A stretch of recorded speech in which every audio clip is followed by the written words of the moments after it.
Welcome to Exit the Matrix, Stories of Success, with your host, Jane Slack-Smith, where we celebrate the incredible journeys of individuals who've transcended their limitations and achieved extraordinary success.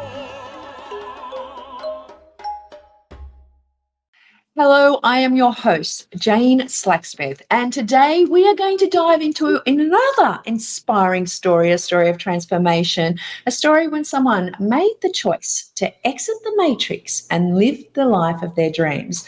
And I am so excited to have a very special guest with me today, Rachel Adams. Hi, Rachel. Hello, Jane. Now, Rachel is coming all the way in from San Diego, and she is an incredible person who is an absolute light being. She's a coach, she's a mentor, she has transformational courses, but it wasn't always that way where you were living your full life as you are now, Rachel. And to inspire people about their own story, I would love for you to go back to the beginning and just tell us, how did it all start for you? Well, it actually all started a very long time ago in a little town in England that I realised I had to get out of. I mean, it's lovely to go visit. So that was my first exit of the Matrix. And I came to the US not knowing what I was going to do. I thought I'd come for 2 years. My father was living here, so I did have that ability to get the visa. I got a job, and then things started flowing and it started to really work out, and I became quite successful in the corporate environment. But I just had this yearning to work for myself, to be an entrepreneur. And eventually I did create that. I had a few things that I tried out, and then I landed on this making jam business. And so I was making jam. Making jam.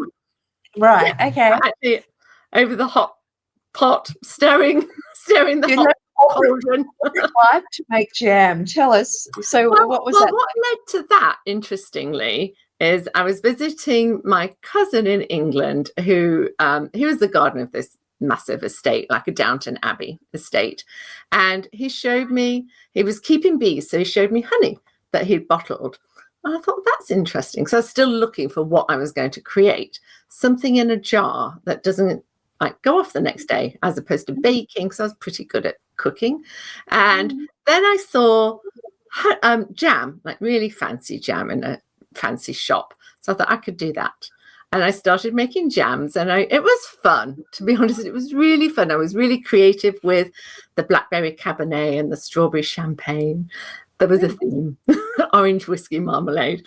So I know, it was really good. Where were you selling those?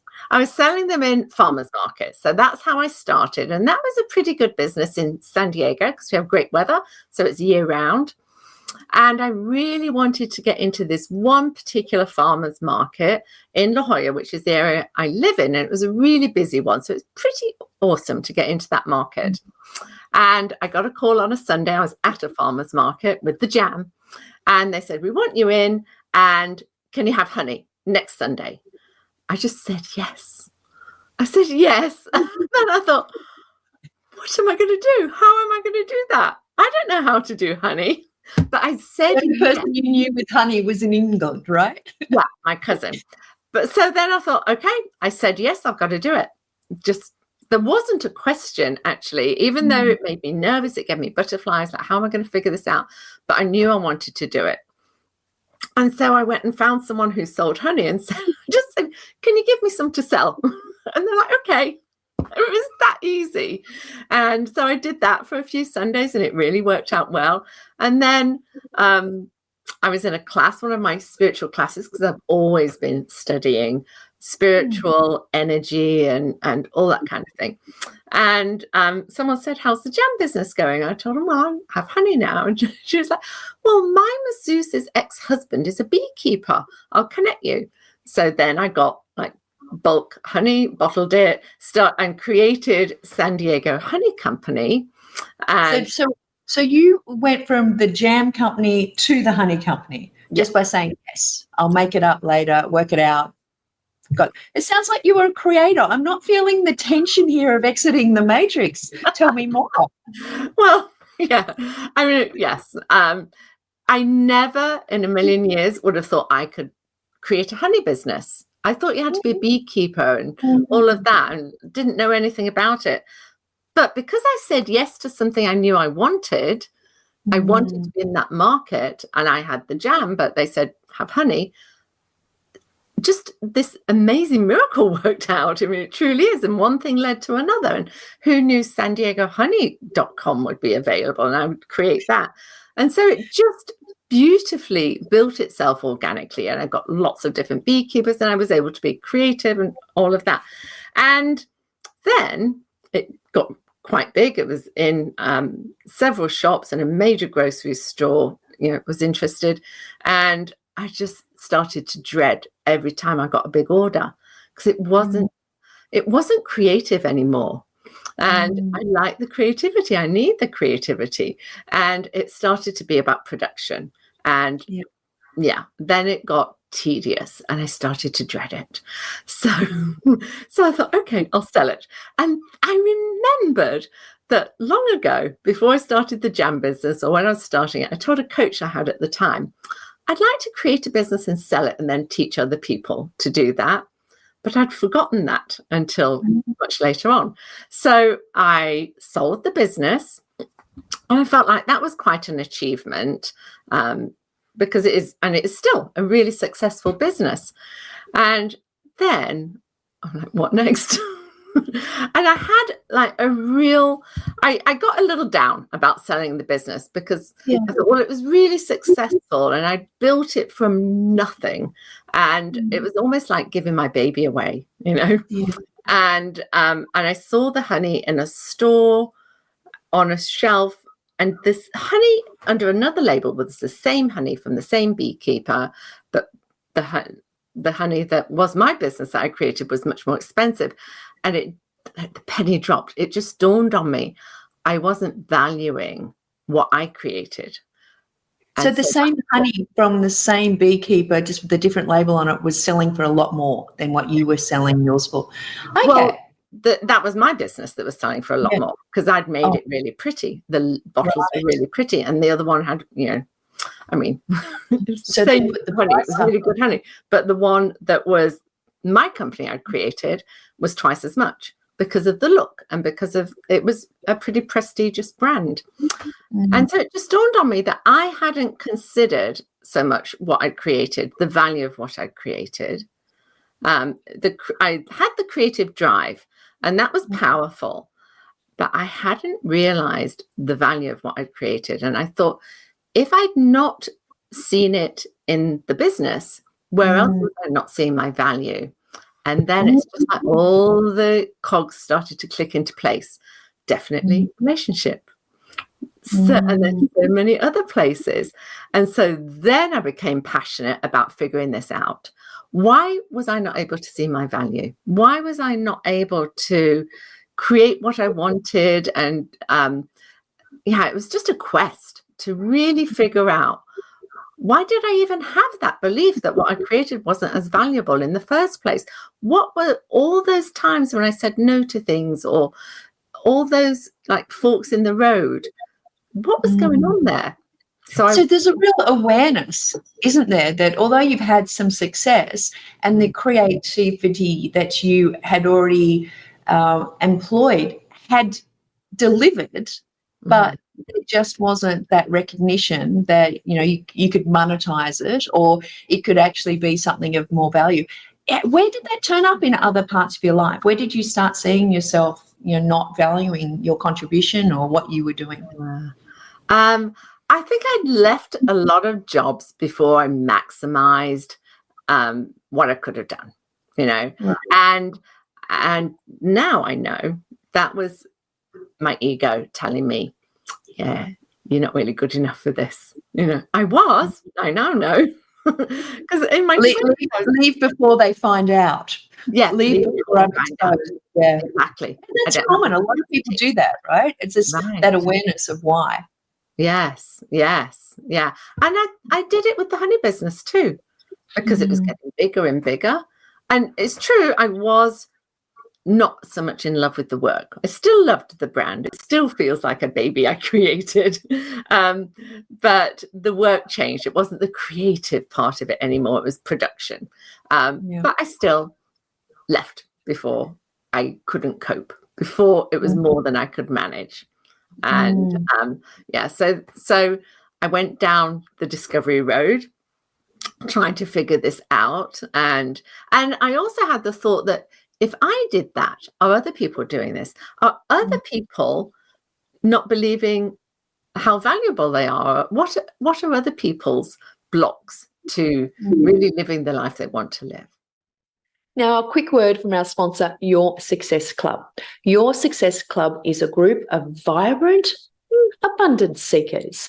If you subscribe to exitthematrix.io, we are going to drop you into the club room, which has lots of goodies, resources, and a free gift just for subscribing. Now, back to the podcast. So I studied a lot of things. I studied a lot of spiritual energy work, mediumship, and that was an interest more than figuring this out. I've always been interested in that. Hypnosis, I thought, oh, that's it. That's the magic wand. You hypnotize someone and poof, that's gone. Yeah. Wonderful. Yeah.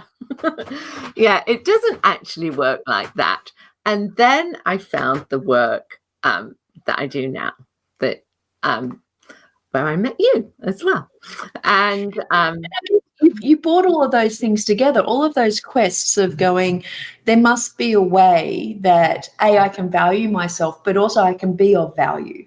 So being of service and bringing all of those interests, because I think often when I speak to people who have, a spiritual interest, it's separate to their logical business, right? It's like, okay, I have to have a business, but then there's all these like little hobbies and things that I really like doing. And what intrigues me is you actually saw that and just went, well, what if I actually apply these learnings to a business? Exactly. Yes. And that's where the magic happens. Because then it's just all the things you love, all the things. I've always helped people, taught people, coached people. Now I actually value that and get valued for it. And all of those things I bring into the coaching work that I do. And honestly, nothing feels better. And I think it's also, what I really love about your story was, and a lot of people could possibly relate to that, because I know I can, is if you look back over your life, you've had success, but it had effort involved. It was willful, and you got to put a little bit of your magic in. And then when you kind of got to the point where it might be, a very successful company, and you're at the point of going, well, I can't add my little magic anymore. I'm packing jam and I'm packing honey, and that's not what I want to do. I'm going to move on. There has been success, and success leaves clues. But the clue was the creativity and the interest that you had in actually opening yourself up to, well, how can I say yes and just make things happen? And I think for a lot of people, it gets to the point where you go, I'm okay. Like, I've got a nice life. This is all right. But you took it a step further. You went, okay, it's okay. I should be grateful. I should be happy. I'm in the box of society says you've got a successful company.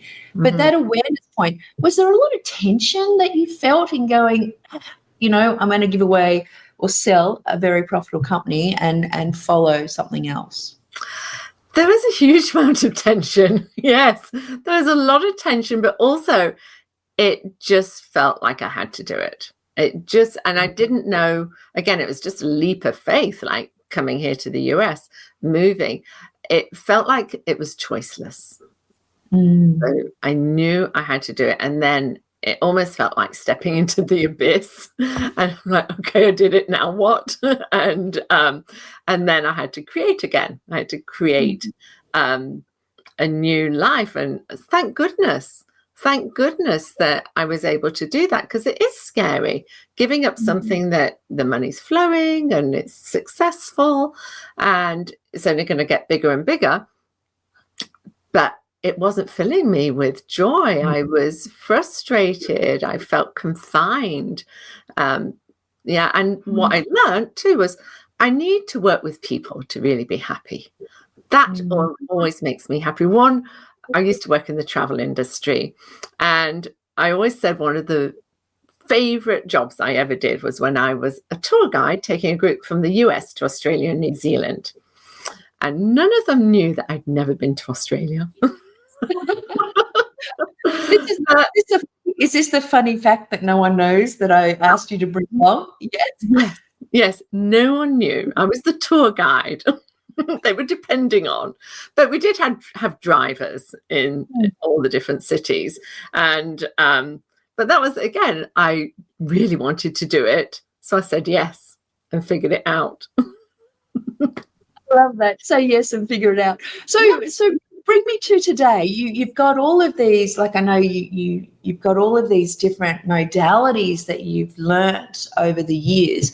What have you brought that together to today, and how do you serve and help people in bringing that insight and your value to serving others? Yeah.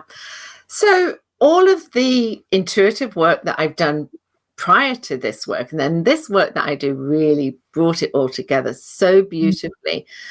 Intuition is such a brilliant guidance system. So I'm able to tune into people and actually guide them to tune into themselves, because I'm not doing it for them. I'm just guiding them, because that's the way they can be truly empowered. Then they learn to do it for themselves.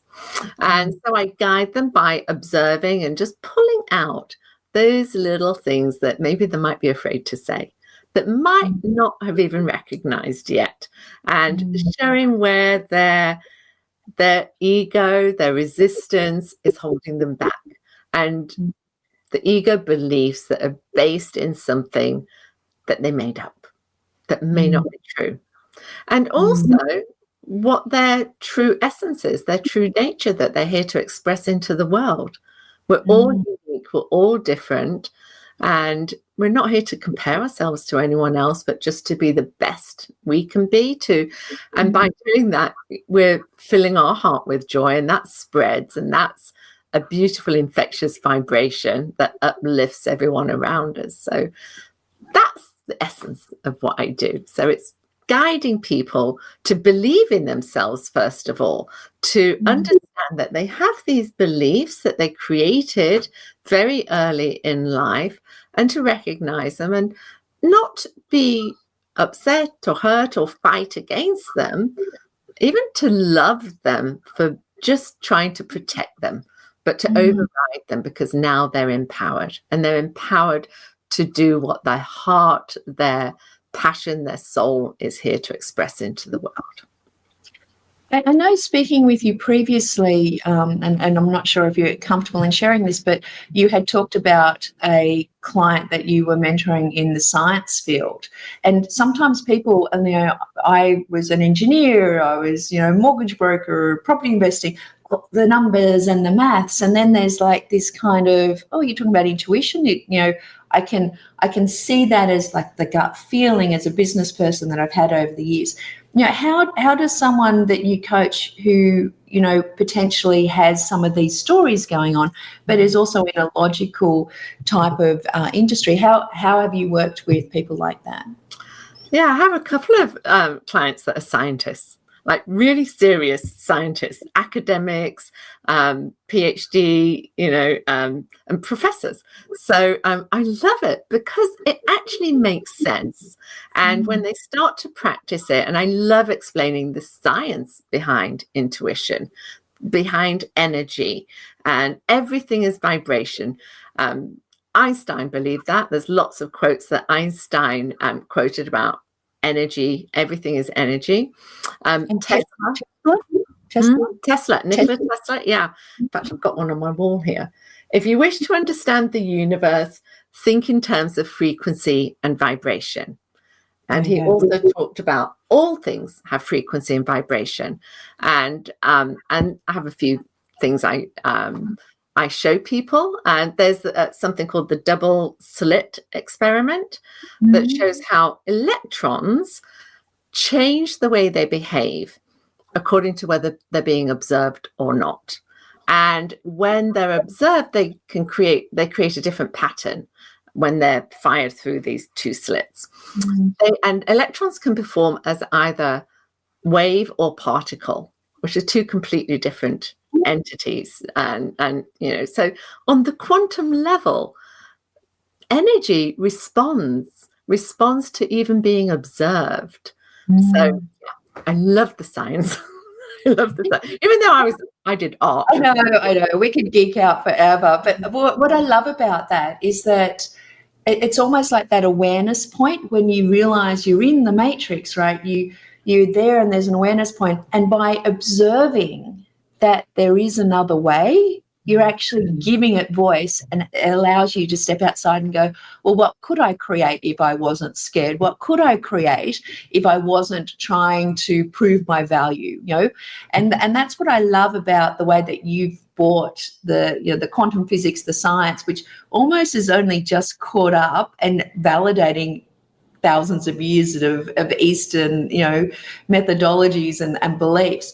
But we're kind of just getting to that point. And that's what I think when I speak to you and you bring that all together and how you coach and help your clients, you're really allowing them to have the space to use everything that's available and all the different things that you've learned in the past to be able to see it and then call out what they want.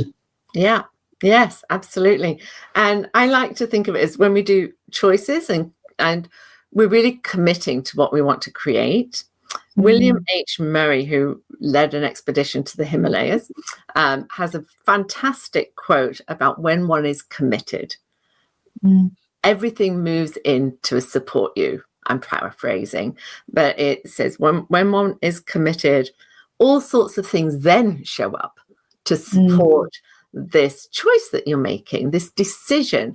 So I look at it as that commitment, that energy, that saying yes. Like I said, yes, I'll have honey. I didn't know how I was going to do that in a week. that holds an energy. That holds an energy pattern.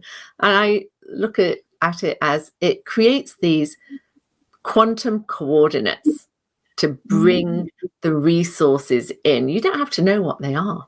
You just hold that commitment and that focus. And things happen. And you keep moving forward. I love of saying yes and then make it up. I love it. Yeah. Well, Rachel, we're going to leave the information in the show notes. You can contact Rachel at racheljulieadams.com and learn more about this awesome person. But Rachel, thank you so much for sharing your story of how you exited the matrix and how you are serving others today. I really appreciate it. Oh, thank you, Jane. I appreciate it too. Well, look, if you are ready to exit the matrix yourself, then I really encourage you to learn more from the stories from exitthematrix.io. Go there and subscribe, and you will hear of more people who have made the choice to exit the matrix and potentially inspire you to do that in your own life. Please subscribe. Go and to wherever you're listening to this, leave us a review, 5-star review, so more people will see this. I really appreciate you being here. And as always, here's to your success.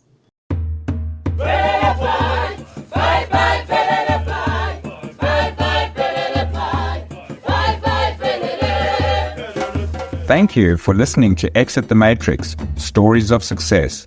Make sure you subscribe to future episodes at www.exitthematrix.io. Until next time, here's to your success.